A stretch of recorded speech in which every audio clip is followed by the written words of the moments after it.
from your mistakes. Okay. Mr. Colin Gresham, can you tell our listening audience out there what is a man to you? I'm about the same way. It's just somebody who can stand on his own to me, who lets his actions speak louder than his words, and can provide for his family or whatever he needs to do. Mr. Jaleel Atkins, tell our listening audience what a man is to you, please. What a man is to me is, I have to think about my father. For he makes sacrifices. He goes beyond and extra just to make sure his family is happy. Then he take care of himself. Also, I think what a man is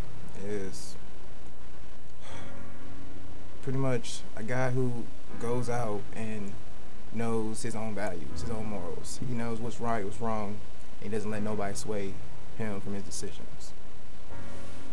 Mr. Adam Buchanan, tell us what a man is to you, sir. Well, I just agree with all these guys. You know, I think a man is someone who goes out there and they just do what has to be done, you know, no matter what. And they know that what they're doing is the right thing. You all of you, gave, I think, wonderful answers. Let me ask you gentlemen this. Do you think that it's hard to try to figure out in your own heads what a man is, especially when we're living in the age of social media and reality television shows in the year 2012, and you have all these different definitions of what a man is and what makes the man and who is the man? Do you gentlemen find that hard to try to figure that concept or that aspect of life out? Do you? Yeah. Who in here would like to speak on that? Colin, let me ask you 1 second. Why do you feel that it's hard to figure out what makes a man? I think in each person, a man is their own person. Whoever thinks, maybe it's standing, on his own 2 feet. Maybe it's being able to provide for whoever needs to provide for. Or it's just whoever, maybe a man, somebody who's a role model in a kid's life. Just the fact of, being there and kind of helping somebody to be, grow up to be like them or like a role model. Mr. J. Wiles. I feel as though it's hard for men in this society to figure out what a man is. A lot has to do with the media and the music. If you got a lot of girls or you got, the latest car or you got the best clothes, you the man. But really, if you're not really, like I said, impacting lives and making a difference, you're really not a man. Justin Johnson, do you find it hard to try to figure out what a man is in the 21st century?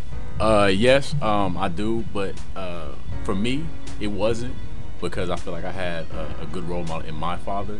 But now, kind of seeing how media, as I grow up, I see how media can influence the younger generation. Like Jade said, people in the media, if you see they got a lot of girls, that's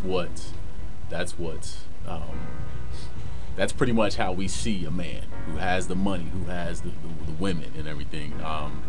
But my definition of a man came from what I saw growing up from my dad. And I think with a lot of young men being fathers these days, the definition has changed and the example has changed. But I think a lot of young men need to look within themselves and figure out, are they truly a man? And are they being an example for their next generation? So, yeah. Justin mentioned something about the grills and the cars and, the women.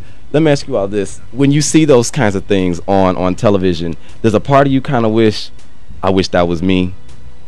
Let's be honest. Not at all. No? Why not? LaQuentin, Ragland, I want to get your take on this. You kind of shook your head. No, why not? Well, because a lot of times what you see is not always what you get. You see the glamour, you see the glitz, but it's something else behind that. As you grow older, you see that what's real and what's not real. And you find it in the real life, once you try to do those certain things that you see in the media or that you see in society, that it's not real. That's not how you really get things. You know what I mean? You might mention like the the music videos, and you see these rappers calling girls bees and stuff like that, and you even have girls going along with the songs, singing them as well. But as soon as you slip out and say something like that, you're not going to get that girl, or you're not going to get that, that impression that you wanted. So as you grow older, you see what's real and what's not real.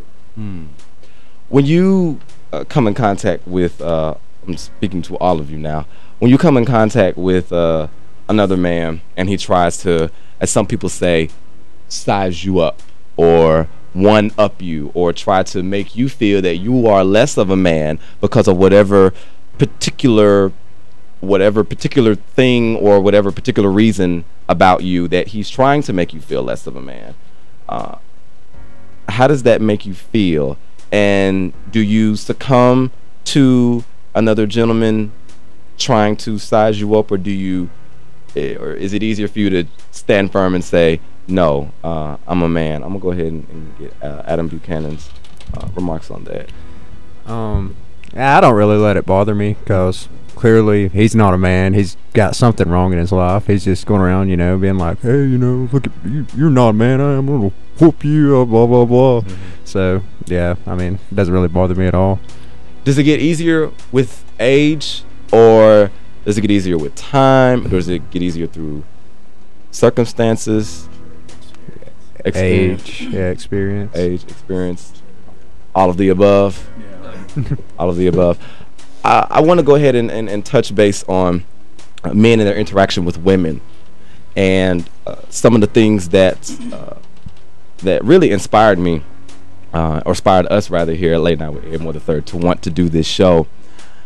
There are certain things that men do that they think that women like, or they think that certain things that they may call women or treat women or view women in a certain way, they feel, a lot of men out there feel that makes them a man. They feel that it makes them a man.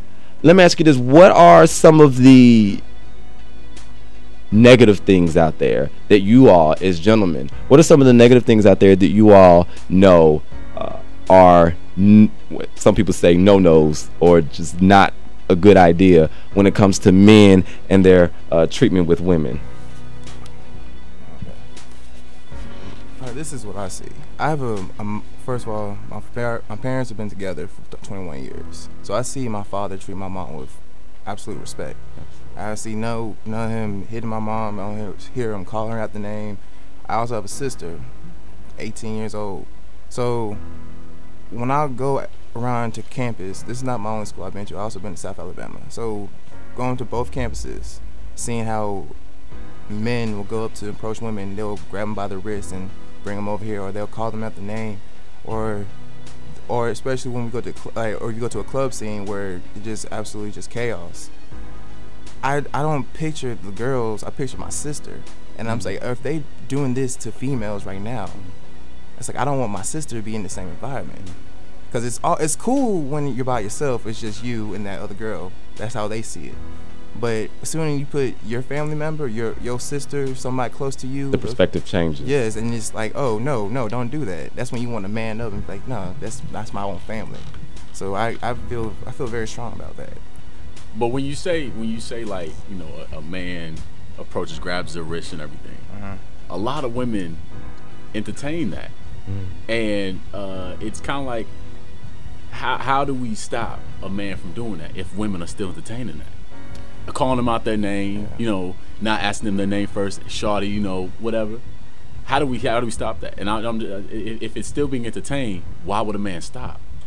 There's also something too that I'm particularly curious about. When men get in these groups, when there's about 5, 6, 7, 8, 9, or 10, however many you want to put. Usually it's multiple men, and they're in a group, and they see a young lady walk by. Need I say more? Maybe I should. They see a young lady. They see a young lady walk by, and they holler out these, I call them gender slurs.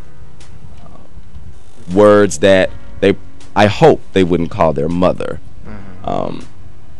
Sexually explicit adjectives. You all know those adjectives that I'm talking about out there. I guess I'm just curious, from another man looking from the outside, I've always wondered, why do men do that? Is that something that is cool? Is that something that is acceptable? Is that something that makes a man feel like a man if he does that? Brad Richardson, I want to get your take on that real quick, please, sir.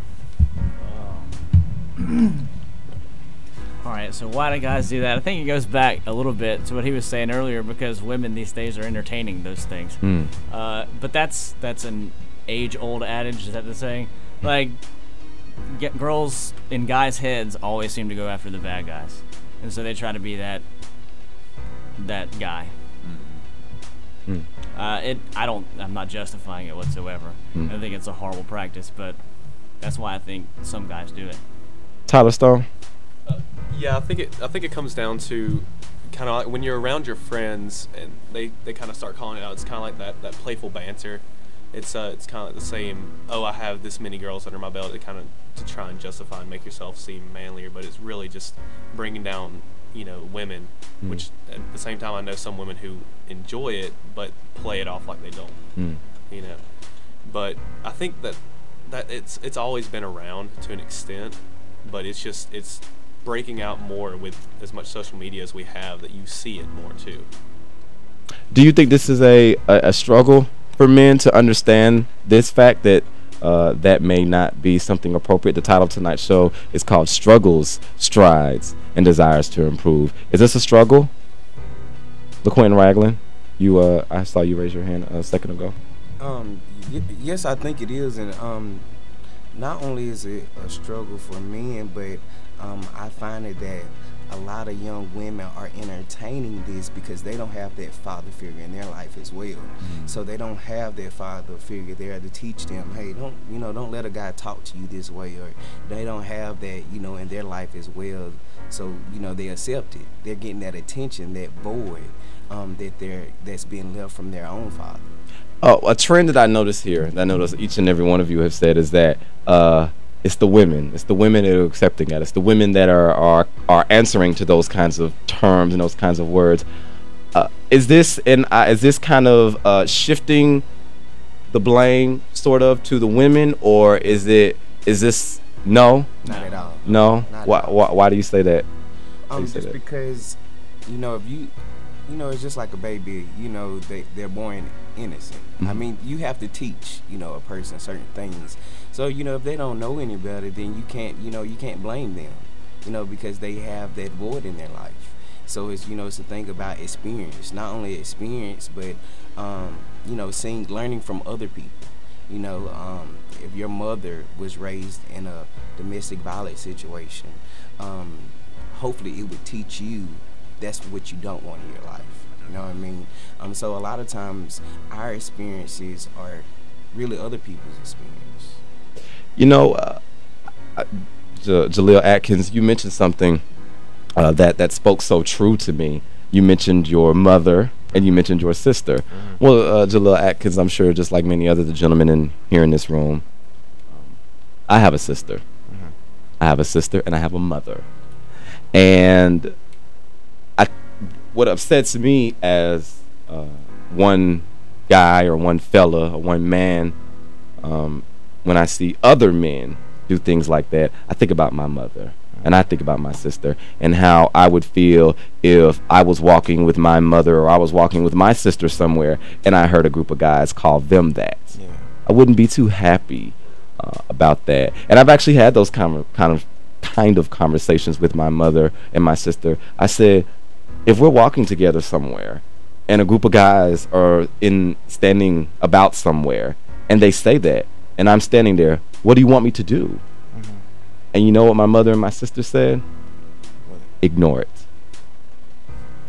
Ignore it and keep walking. Because she said, son, my mother would say, your mom is grown. Your mother is a big girl and she can handle it. And that gave me comfort. It gave me comfort that she is able to handle it. But as a gentleman, it hurts me. And it hurts me in a particular place inside my heart when I see gentlemen do that. Tyler Stone, I know you raised your hand a second ago. Yeah, and I think